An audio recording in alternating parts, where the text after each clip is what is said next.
Hello all! అందరూ ఎలా ఉన్నారు? నేనైతే చాలా బాగున్నా.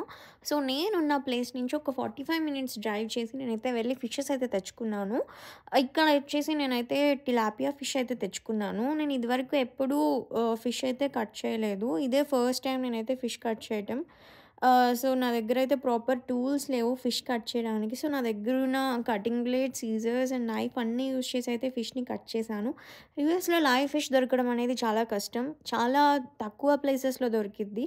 అలాంటిది నాకైతే ఇప్పుడు దొరికింది. నాకెక్కువగా మటన్ అండ్ చికెన్ అయితే ఈజీగా దొరికిద్ది. బట్ ఫిష్ దొరకడం అయితే ఇక్కడ నాకు కొంచెం కష్టమే. బట్ లక్కీలీ నాకు దగ్గరలో అయితే ఒక స్టోర్ ఓపెన్ చేశారు. ఆ స్టోర్ నుంచి అయితే నేను తెచ్చుకున్నాను. మన పెద్దవాళ్ళు అంటూ ఉంటారు కదా! ఫిష్ కర్రీ కుక్ చేయడం అనేది ఒక ఆర్ట్ అని. అదైతే నిజం.